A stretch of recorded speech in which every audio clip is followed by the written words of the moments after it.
tell you what it means to stand here in the heart of our city and look out and see hundreds of folk I have known for decades.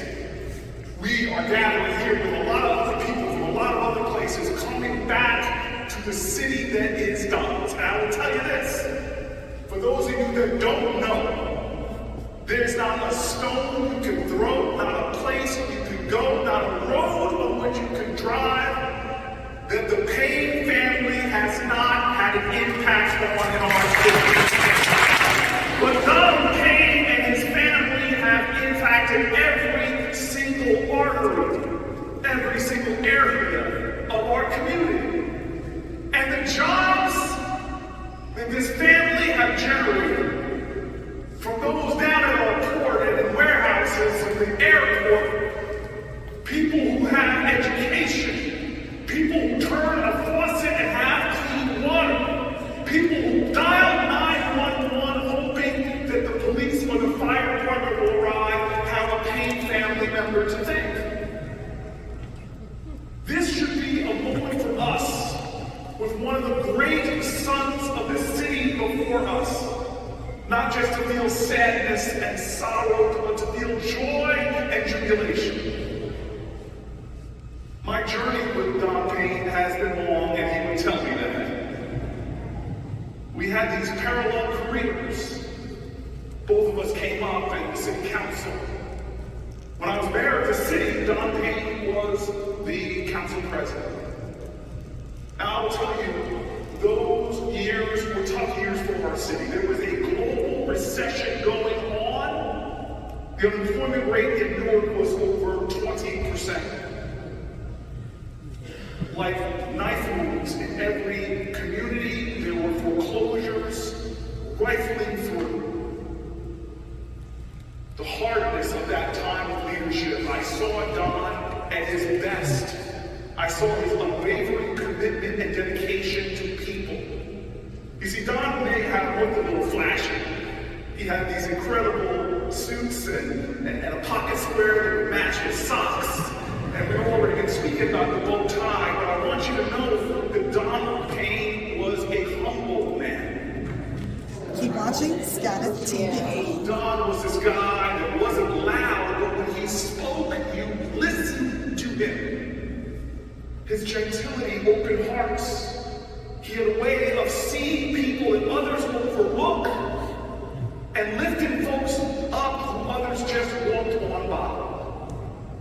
But there's one particular day I'll never forget, because I'm the mayor of the city and he's the council president. We have to talk multiple times in a day. There were crises during this recession, from sewer systems to foreclosures, challenges, development projects. We were trying to get parts, trying to figure out the allocations for the capital budget. He and I were constantly talking to each other. But on one of my worst days in public life, when we were in the midst of making decisions between God-awful choices and hellish ones, Don comes up, and as my assistant did when he approached the office, she just let him walk in, no matter who I was meeting with. And this time I'm at my desk stressing over the numbers on a spreadsheet, and he walks in, and I look at him and I go, Don, what do you need, man? He goes, I don't need anything, but I think you need something.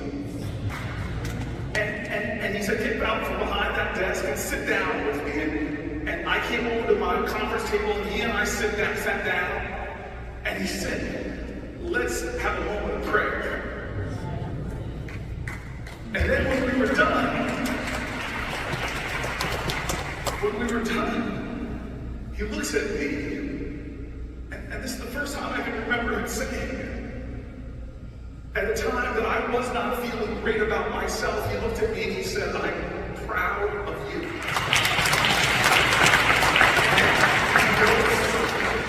Someone told me you need to hear this too. And this kind of shook me a little bit, because it's not the kind of thing two fellas from the streets are going to necessarily say to each other. Keep watching SkadekTV. He looks at me and I said, I just feel like you need to hear this. But man, I love you. I love you.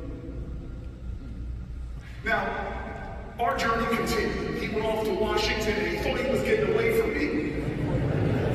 But I ran for Senate just to join him. He said, Cory, am I going to have to get a temporary restraining order against him? That might follow me. Why are you sweating, man?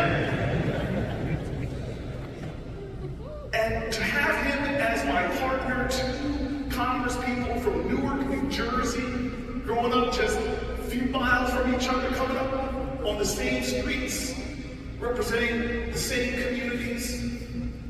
It was amazing to have him there.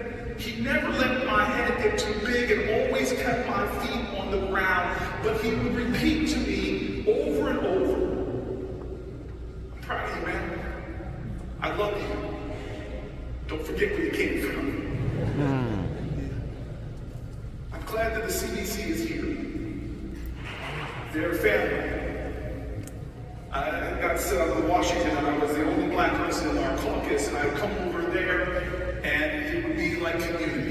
Martha Fudge, the Secretary of Housing, she almost threatened my life once when I brought vegan food to the lunch. Every time he would have a hug, he would say, proud of you, man, I love you. When I got the news, it was right around my birthday that he passed, and I was on a vacation, and I sat up, and I knew he'd been struggling with health challenges for a long time. I sat up and I thought about the fact that in our last conversation, he ended it with the last words I would ever hear from him. I love you. And suddenly I wished that that wasn't the last time. Keep watching SkadekTV. Wonderful. Suddenly, a friendship that I had with me for 25 years. I felt this missing of him. I wanted to hug him. I wanted to tease him and hear him tease me. And then, I tell you, God works in crazy ways, because right then I knew. We used to talk about which one of us would go first and how we would tell the truth on the other one if we ever got the chance. And so I want to end by what I held on to when I heard this on the 24th. I want to end with the words from the Bible that shot into my heart and into my mind, into my soul, that describe this man perfectly. Corinthians. If I speak in the tongues of men and angels but do not have love, I am only a resounding gong and a clanging cymbal. If I have the gift of prophecy and can fathom all the mysteries and knowledge, and if I have a faith that can move mountains but do not have love, I am nothing. If I give all my possessions to the poor, give over my body to hardship that I might boast, but do not have love, I gain nothing. Donald is, love is patient, love is kind, it does not envy, it does not boast, it is not proud, it does not dishonor others, it's not self-seeking, it is not easily angered, it keeps no record of wrongs, love does not delight in evil, but rejoices in the truth. My brother, love always protects. Love always trusts, always hopes, always preserves. Love never fails. Donald Payne, you never failed Newark. You never failed our people. You never failed those who were struggling. You never failed those who were in hands.